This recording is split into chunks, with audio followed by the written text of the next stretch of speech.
ಪ್ರತಿ litre petrol ದರ 87 ಪೈಸೆ ಹೆಚ್ಚಳ ಆಗಿದೆ. ಪ್ರತಿ ಲೀಟರ್ ಡೀಸೆಲ್ ದರ 91 ಪೈಸೆ ಏರಿಕೆ ಆಗಿರುವಂತದ್ದು. ಜಸ್ಟ್ 10 ದಿನದಲ್ಲಿ ಅಂತರದಲ್ಲಿ ಮೂರನೇ ಬಾರಿಗೆ ತೈಲ ದರ ಹೆಚ್ಚಳ ಮಾಡಿದ್ದಾರೆ. ನೋಡಿ, ಪರಿಷ್ಕೃತ ಪೆಟ್ರೋಲ್ ಡೀಸೆಲ್ ದರ ತತ್ಕ್ಷಣದಿಂದಲೇ ಜಾರಿಯಾಗುವಂತಹ ಸಾಧ್ಯತೆ ಇರುವಂತದ್ದು. ಹೀಗಾಗಿ ನಿಜಕ್ಕೂ ಜನತೆ ಕಂಗಾಲಾಗ್ಬಿಟ್ಟಿದ್ದಾರೆ. ಏನಪ್ಪಾ ಮಾಡೋದು? ಕೊಲ್ಲಿಯುತ ಎಫೆಕ್ಟ್ ಭಾರತದಲ್ಲಿ ತೈಲ ಸ್ಫೋಟ ಒಂದು ಕಡೆ ಆದರೆ ವಾಹನ ಸವಾರರಿಗೆ ಇದು ಬಿಗ್ ಶಾಕ್. ಮೇಲಿಂದ ಮೇಲೆ ಶಾಕ್ಗಳನ್ನು ಕೊಡ್ತಿದ್ದಾರೆ. ಬೆಳಗ್ಗೆ ಬಂಕ್ಗೆ ಬಂದ ಗ್ರಾಹಕರಿಗೆ ದರ ಏರಿಕೆ ಶಾಕ್ ಎದುರಾಗಿತ್ತು.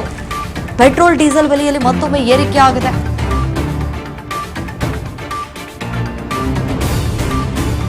ನಿಜಕ್ಕೂ ಈಗಾಗಲೇ ಮಧ್ಯಪ್ರಾಚ್ಯದಲ್ಲಿ ಆಗ್ತಾ ಇರುವಂತಹ ಯುದ್ಧದ ಎಫೆಕ್ಟ್ನಿಂದಾಗಿ ಭಾರತಕ್ಕೆ ಎಷ್ಟರ ಮಟ್ಟಿಗೆ ನೇರ ಪರಿಣಾಮ ಬೀರ್ತಾ ಇದೆ ಅನ್ನೋದಕ್ಕೆ ಇದೇ ಒಂದು ಸಾಕ್ಷಿ. ಪ್ರತಿಯೊಂದು ರಾಜ್ಯದಲ್ಲಿ ಈಗ ಬೆಲೆ ಏರಿಕೆ ಆಗಿಬಿಟ್ಟಿದೆ. ನವದೆಹಲಿ ಆಗಿರ್ಬೋದು, ಚೆನ್ನೈ, ಕರ್ನಾಟಕ, ಈ ಭಾಗದ ಜನರೇನಿದ್ದಾರೆ, ಕೋಲ್ಕತ್ತಾ, ಹಾಗೆ ಈ ಭಾಗದ ಜನರೇನಿದ್ದಾರೆ ನಿಜಕ್ಕೂ ಸಂಕಷ್ಟವನ್ನ ಅನುಭವಿಸುವಂತಹ ಪರಿಸ್ಥಿತಿಗೆ ಒಳಗಾಗ್ಬಿಟ್ಟಿದ್ದಾರೆ. ಅವ್ರ ಸಂಕಷ್ಟವನ್ನ ಯಾರು ಕೇಳ್ತಾರೆ? ನಿಜಕ್ಕೂ ಹೇಳತೀರದಾಗ್ಬಿಟ್ಟಿದೆ. ಈಗಾಗಲೇ ಮಧ್ಯಪ್ರಾಚ್ಯದಲ್ಲಿ ಆಗ್ತಾ ಇರುವಂತಹ ಯುದ್ಧದ ಪರಿಣಾಮದಿಂದಾಗಿ ನೇರವಾಗಿ ಪರಿಣಾಮ ಬಿಡ್ತಾ ಇದೆ ನಮ್ಮ ಕರ್ನಾಟಕದ ಮೇಲೂ ಕೂಡ.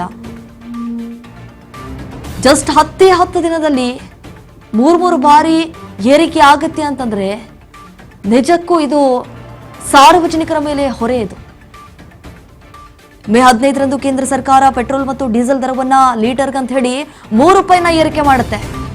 ಪ್ರತಿ ಲೀಟರ್ ಪೆಟ್ರೋಲ್ ದರ 87 ಪೈಸೆ ಹೆಚ್ಚಳ ಆಗಿದೆ. ಪ್ರತಿ ಲೀಟರ್ ಡೀಸೆಲ್ ದರ 91 ಪೈಸೆ ಏರಿಕೆ ಆಗಿರುವಂತದ್ದು. 10 ದಿನದ ಅಂತರದಲ್ಲಿ ಮೂರನೇ ಬಾರಿಗೆ ತೈಲ ದರ ಹೆಚ್ಚಳ ಆಗಿದೆ.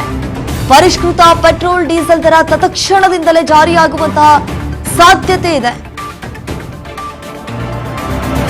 87 ಪೈಸೆ ಹೆಚ್ಚಳ ಆಗಿದೆ. ಈಗ ಮೇ 15ರಂದು 3 ರೂಪಾಯಿ ಹೆಚ್ಚಳ ಮಾಡಿದ್ರು. ಈಗ ನೋಡಿದ್ರೆ 87 ಪೈಸೆ ಏರಿಕೆ ಮಾಡಿಬಿಟ್ಟಿದ್ದಾರೆ. ಡೀಸೆಲ್ 91 ಪೈಸೆ. ಇದೇ ರೀತಿ ಆಗ್ತಾ ಹೋಗ್ಬಿಟ್ರೆ ಜನರ ಸಂಕಷ್ಟ, ಜನರ ಗೋಳು ಯಾರು ಕೇಳ್ತಾರೆ? ಪ್ರತಿ ಬಾರಿ ಸರ್ಕಾರಕ್ಕೆ ಮನವಿ ಮಾಡ್ಕೊಂಡ್ರು. ಸರ್ಕಾರದವ್ರು ಹೋಗಿ ಕೇಂದ್ರದವ್ರನ್ನ ಕೇಳಿ ಕೇಂದ್ರ ಸರ್ಕಾರಕ್ಕೆ ಮನವಿ ಮಾಡ್ಕೊಂಡ್ರು.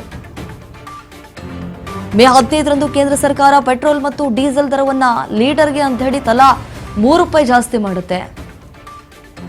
ಮೇ 19ರಂದು ಪೆಟ್ರೋಲ್ ಮತ್ತು ಡೀಸೆಲ್ ದರ 90 ಪೈಸೆ ಏರಿಕೆ ಮಾಡಲಾಗಿತ್ತು.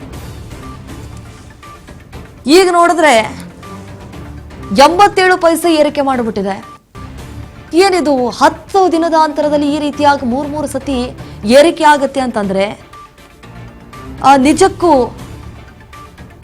ಅಲ್ಲಿ ಮಧ್ಯಪ್ರಾಚ್ಯದಲ್ಲಿ ಆಗ್ತಾ ಇರುವಂತಹ ಯುದ್ಧದ ಎಫೆಕ್ಟ್ ಎಷ್ಟರ ಮಟ್ಟಿಗೆ ನಮ್ಮ ರಾಜ್ಯಕ್ಕೂ ಕೂಡ ತಡ್ತಾ ಇದೆ ಎಫೆಕ್ಟ್.